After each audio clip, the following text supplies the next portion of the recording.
Hello, welcome back to my channel. If you're new here, my name is Kaylee Teray. So I just turned 27 on Wednesday, November 5th, and I decided, because I'm doing lots of reflecting and pausing this year, to share 27 things that I've learned by 27. So we can start off with it's okay to make some of the mistakes as your parents. And what I mean by this is no one is going to live your life for you but you. So you have to make choices based off of what you think is best. And sometimes you have to lose the narrative of what your parents did and that it didn't work out, or that you don't want to repeat the same cycle as your parents. Or sometimes our parents give us information or feedback and it's well intended, but they're so big on avoiding something that did not work out for them that they're strictly telling you not to. Sometimes you are going to run into areas that you're just going to have to try. And sometimes you make a mistake and you fall down. You get back up with grace, you learn from it, and then you move on. Or sometimes it does work out and you followed your gut and it turned out great. But just make sure that you're living your life for you and not based off of your parents' past choices or shortcomings. Next is reflect truthfully on if you are a people pleaser or if you are selfish. I am most definitely a people pleaser and I have worked on it a lot. I've gotten a lot better about it, but it's obviously going to be something that I'm going to have to check myself with probably for the rest of my life. This is how I grew up. By reaching adulthood, it's engraved into my character. So it's definitely something where I'm like, okay, this is things that I do. I can tend to be extremely nurturing, which is fine, but I can go a little above and beyond. And when I go in to set my boundaries, people feel like I've switched up and they get very hostile or upset. Take note of that. If you set a boundary and somebody is like has completely lost it based off of your boundary, this is not a healthy person to have in your life because they were definitely taking advantage of that you were a people pleaser. I say take note if you're selfish because if you are somebody that is constantly taking advantage of other people's people pleasing, you definitely need to um, take a moment and reflect on that and let that go because you are going to run into people that are going to go above and beyond at an accelerated rate like me, and you're going to consume it and eat it up. But for there to be a healthy balance, I think both people have to be honest with themselves that this is who they are and move forward from there. But yeah, I'm very just take the time and don't try and act like you're high and mighty. Just take a moment and really, really reflect on which one you are. Next is it's okay to love hard. When I say it's okay to love hard, I mean it's okay to deeply give it your all in whatever relationship, family, friends, romantic. Just you don't want to look back and reflect and be like, wow, I really could have communicated better. I really could have tried. I could have said, I could have done. They tried to tell me several times how they felt about XYZ. I did not listen. And now I'm sitting here really thinking or reflecting on it. Or now you're in a different relationship and that person's giving you feedback and you're like, oh wow, I've definitely heard this before. So it's okay to give it your all, to communicate, to be transparent. And if you can just give it your all, there are no real regrets in the relationship because you did actually try. You should have grown from the relationship if you're giving it your all. There's no matching energy. You either are completely trying or there's nothing there and you have to walk away. I say this in respect of, okay, this is romantic relationships, friendships, and family. Just noting what how you love. And I know there's a lot of people trying to act like they are not super big on relationships and they can succeed and they can live life like on their own. But if you love hard, don't be ashamed of it. Own it. Um, Next is your heart will ache, but it will never completely break. I'm switching the narrative of heartbreaks suck. Um, your heart never breaks. It just aches. And at the end of whatever relationship or whatever loss that you're going through, it's going to hurt. And I think you should lean into the fact that there are a lot of emotions that come with it. Take time to really see how your body, how your mind, how your spirit reacts in these times so that you can take better care of yourself and really reflect on it. I say this because you should just, I know I flipped the narrative of instead of thinking my relationships of whatever sorts or a job coming to an end is devastating and I can't believe I spent so much time and I feel like a failure to, okay, how did I grow? Where did I listen? What did I learn?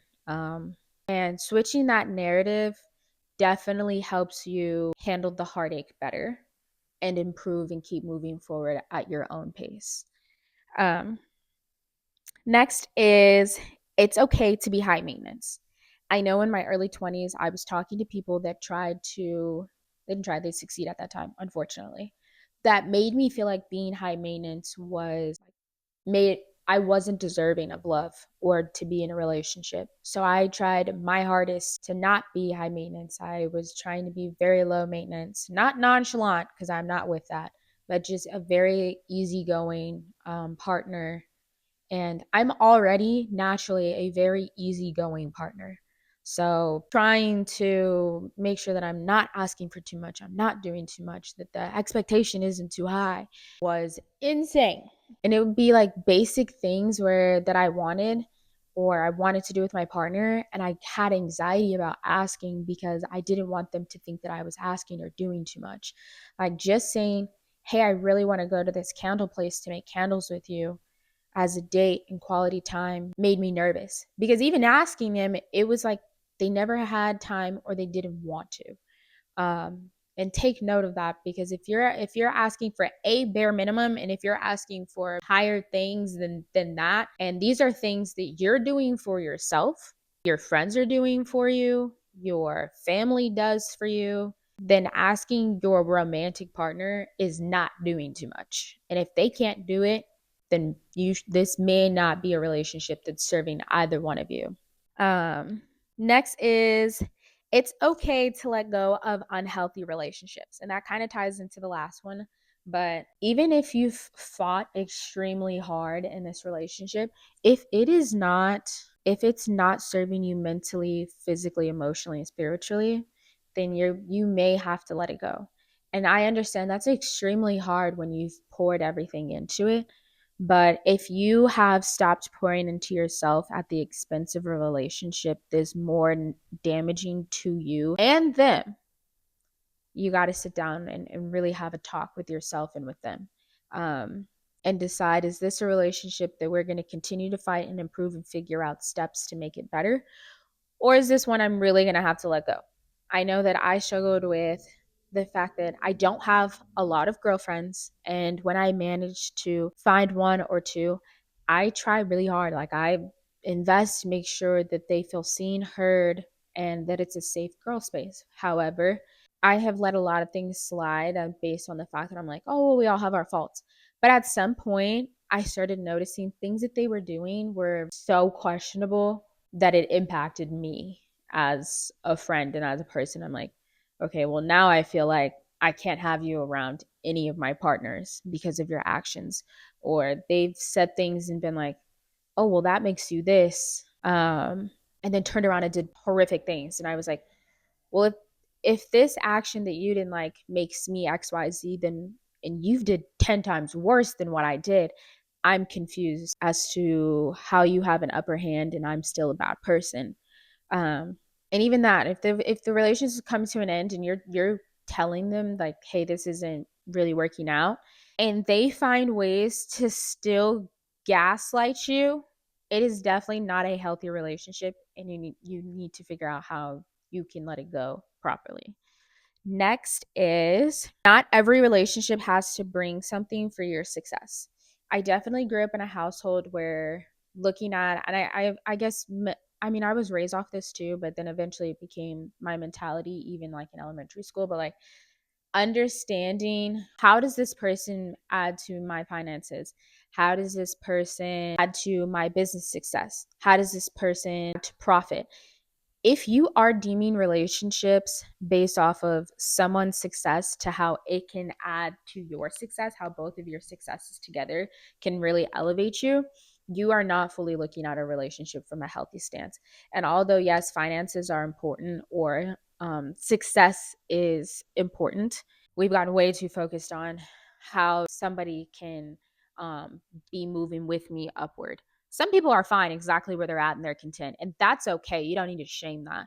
But the people that are happy with the content at that space, they also don't need to shame people that are trying to move up in success. But you need to be responsible when looking at relationships and not just deciding somebody's value is based off of their success and based off of them moving with you into a successful direction. Sometimes success is having people around you that help you manage a healthy mentality, help you manage your relationship with God, or they just go and do certain sports or activities. Like you guys go on a run once, twice a week. That's helping you in some sort of degree of a success, but not everything needs to be tied to a financial success. Okay. Don't allow your understanding to become a doormat. And what I mean by this is don't become so understanding for people that they mistake it for a weakness. Um, Find a balance. You can be understanding, hear their side, don't jump to conclusions. But if there are holes in the story, point out the holes before it becomes it blows up. And then you're looking back like, wow, I did have that gut feeling. I did feel this. I did know this. But I just believed them. And I'm looking back on some of mine where they said crazy things to me and I believed them. Like I had an ex that I went to go see and visit him when we were together. And it was cold. And his window got a little foggy and there was a heart in his mirror. I mean not in his mirror, I'm so sorry. In his window in the passenger seat. And I saw it and I was like, "Why do you have a heart? Like who drew a heart in your window?" And he was like, "Oh, the homie's girl." I was like, "Oh, okay. Why would she do that?" And at this point, I'm like, I'm not upset. I'm just like very curious as to why anybody would do that to somebody's car. I think I would be very upset if it was my vehicle. Like, are you gonna clean that? But he was like, "Oh, she was in the car when we were outside the car." Basically, a whole bunch of things. But because I'm so understanding to him, and I really felt like he had never given me a reason to not believe him, I let it slide. And I was like, well, okay. Then when the breakup ended and time went by, I started to reflect on moments like that. And I was like, those were signs that I saw. And I was so understanding to the fact that like he gave me these, reasons. And I was like, well, he's never lied. He's never done XYZ. It's fine. But that definitely made me a doormat. And just take the time to like really think like, okay, am I being too understanding or and letting them slide with it, or this is a reasonable response and I'm really taking the time to understand what they're saying. Next is boundaries are non-negotiable. I cannot stress this enough. Start young. If you set a boundary with anybody, including your family, I think the biggest area of boundaries that's lacked is in with family. And once you start setting boundaries with your family, it makes it a whole lot easier to set boundaries with friends, at work, with acquaintances, with strangers, and with your partners.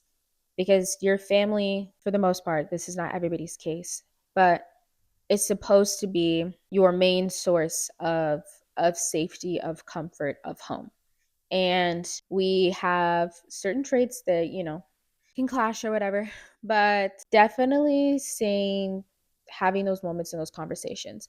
The past 2 years have been really hard in the sense of me setting boundaries with my family because it's hard.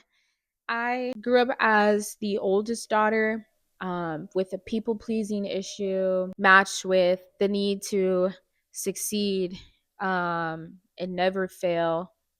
And I was also how would I say, like, I was the center point of the family as far as everybody came to me for whatever emotional, mental issues, whatever, to talk to. And that's fine to a certain degree. But as I've gotten older, I have definitely realized that I did become a doormat for people to say things or walk all over. and it made me extremely defensive with everybody. And here in this past, I want to say year or two, I've spoken up like, this is why I'm defensive and these are my boundaries. And I still consistently check in and say, hey, this is when you do this, it makes me feel XYZ and it takes me back to this place. And that's just not okay. And I want us to be in a better place for you and me. And those are hard conversations. But if you can, at least speak up and advocate for yourself, that is huge. Next is, which kind of ties into it, as the oldest daughter, it is not your burden to heal the rest of the family. You are not obligated to carry the rest of the family on your back. I cannot stress that enough. I feel like I want to be extremely successful, yes, for myself, but I also want to take care of those around me and make sure that the ones that are around me are doing well, and then also prepare for the next generations after me. And that can be extremely heavy. Let go of that load. And I think that ties into kind of like the idea where men feel like, well, I have to carry so much, so I can't do or I can't say because the weight of my family depends on me. That's how the oldest daughter feels. And that's a lot. So just take a moment if you are the oldest daughter and just see if you've been living with that mindset, and then figure out how you can let go of that mindset so you can live your best life for you. You are not living for everybody else in your family, and that is okay. It doesn't make you a horrible daughter, it doesn't make you less than.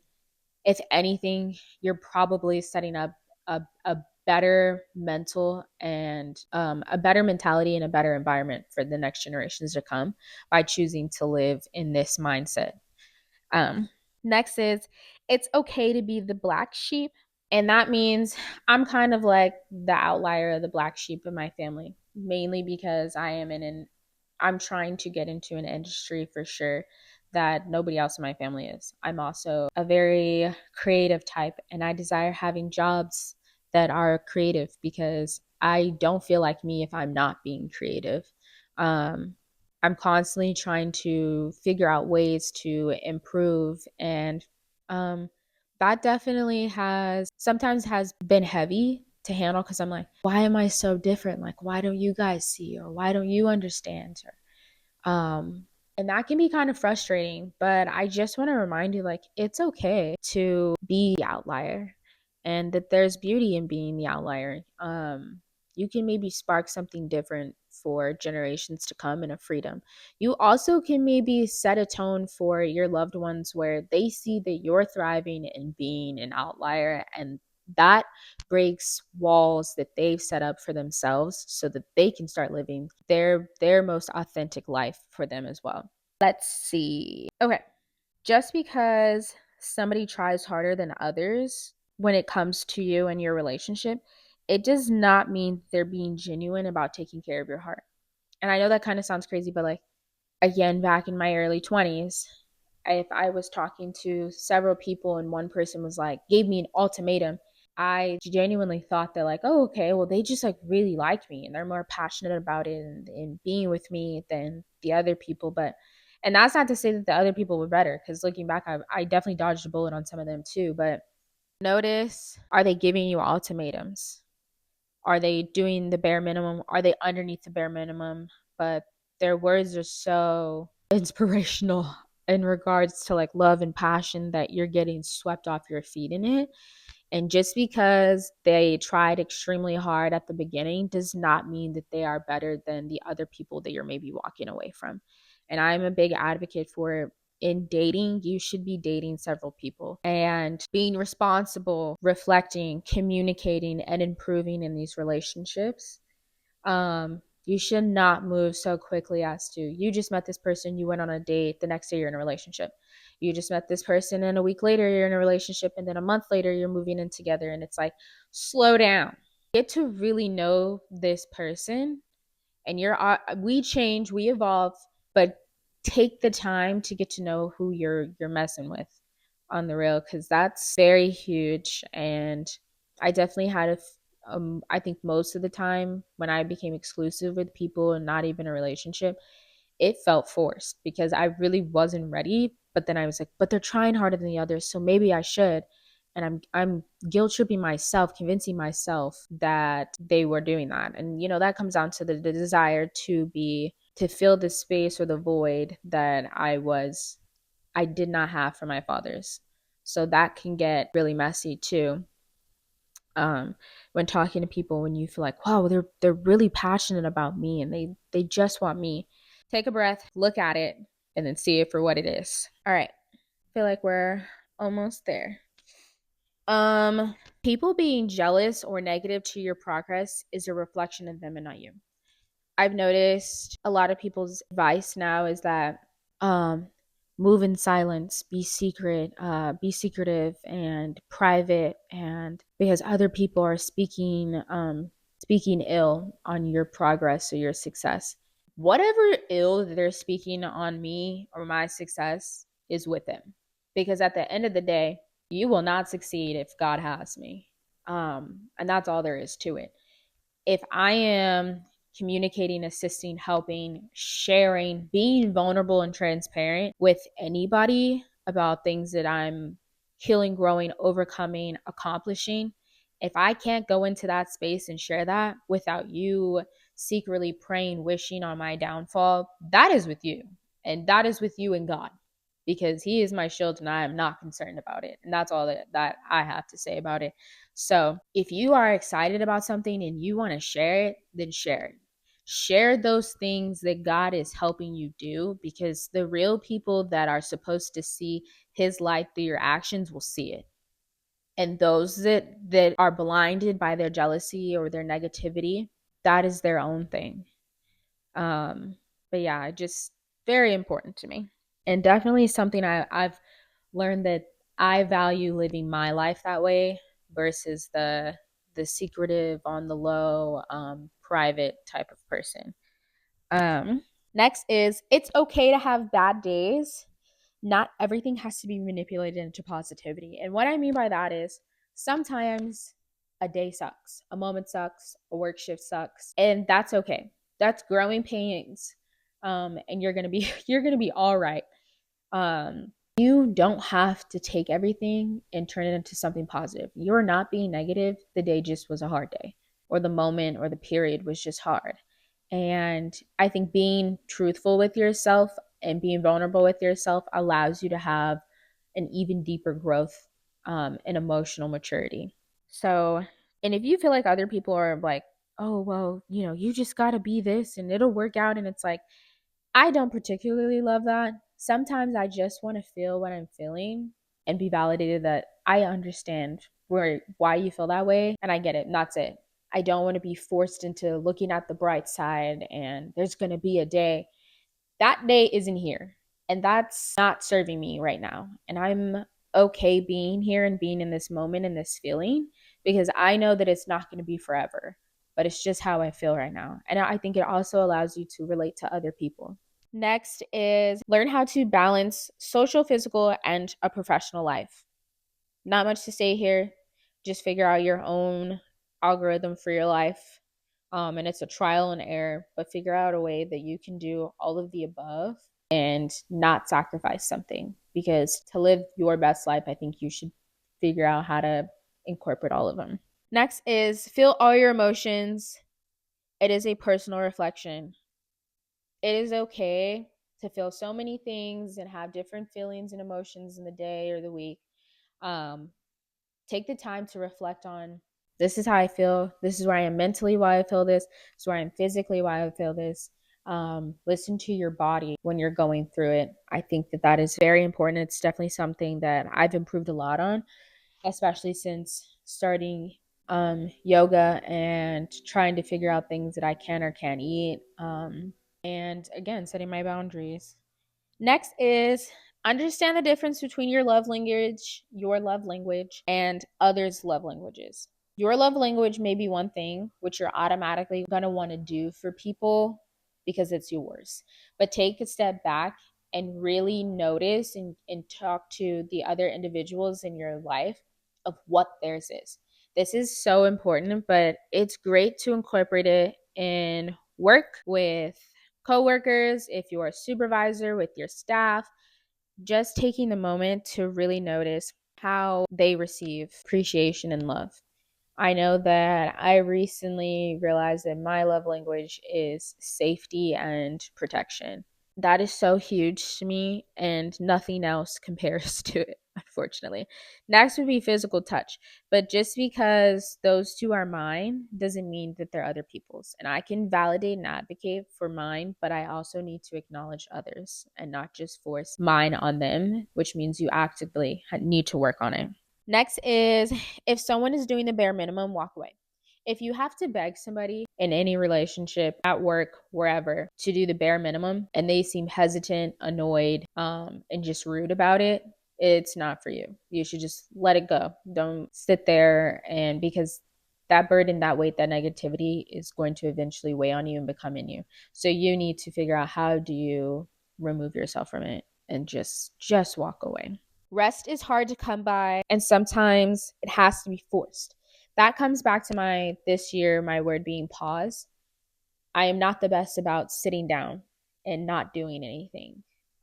When I really want to just sit down and not do anything, I turn on vlogs on YouTube and I just watch people do their day to days. And that forces me to just sit down, relax, elevate my legs, drink some water, and not trying to figure out my next hustle and constantly keep going. Um, Next is, if your job requirements are crucial, do not settle. If you have things that you absolutely need in a job, do not compromise them. If you already have a job right now, don't walk away from it until you feel like unless it's a toxic environment, you need to leave. But don't settle in any way, shape, or form. During your interview, you need to be interviewing them, finding out, how do you respond to mess ups, mistakes, mishaps? How does the company respond to things? What is the company's core values? What is their mission? um and then how the person that you're interviewing, how did they do their job? Just get all the intimate details. I know for me, having a safe work environment is crucial, and having management that steps up when it becomes an unsafe work environment is also crucial. So those are my non-negotiables, and those are top questions that I definitely do ask, and I pay attention to their body language and the way that they're saying their responses, all of it. um Breakups are stepping stones to who and where you should be.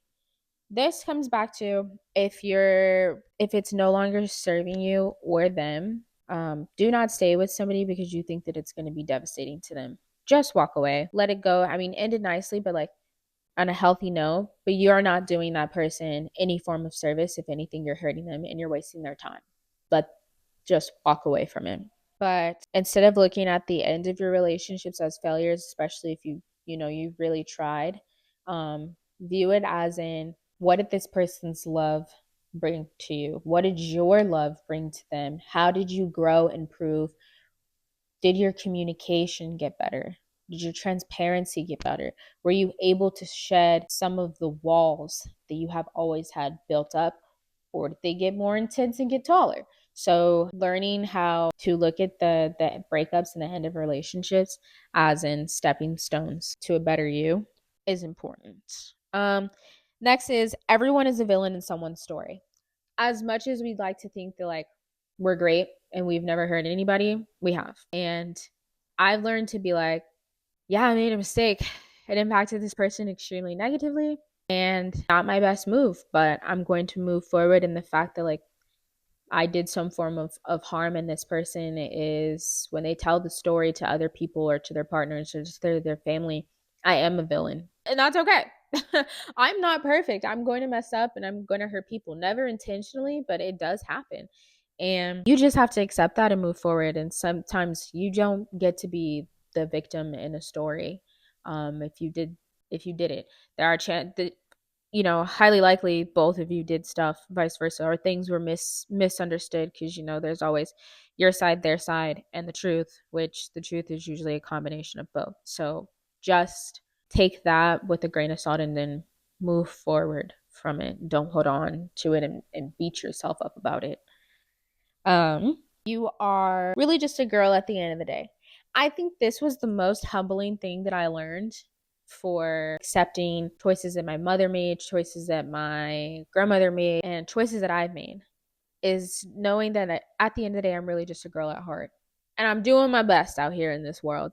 And that's okay. It frees me from this need to carry the weight of the world and carry the weight for my community or for my family to lead to better growth. It can get really overwhelming trying to have that mentality. So just taking a breath and being like, yeah, I'm just a girl that's giving it her best. And I giggle and I'm good. Pause when necessary is 24. If you need to take a moment to pause, reflect, think before talking or doing, that's okay. I think it's extremely important, and I wish I had done it sooner and started doing it sooner because I can move very quickly. And not pay attention to things going on with my mind, my body, especially my body. I miss a lot of signals that are thrown my way, and I'm starting to catch them and reflect and do a lot better about it. But I definitely would say learn how to pause in your life. Next is what I've been kind of just discussing or touching on shortly is listen to your body. What is your gut saying? What's aching, what's not aching? Maybe incorporate yoga. I know going and doing yoga has definitely helped me stop and listen to my body a lot better, and I take that off the mat with me into the real world, and that's helped a lot as well. Find a physical activity to do. I understand working several jobs or whatever it's extremely hard to find something physical, and for years I was not really doing any form of a physical activity. I was just working 2 to 5 jobs.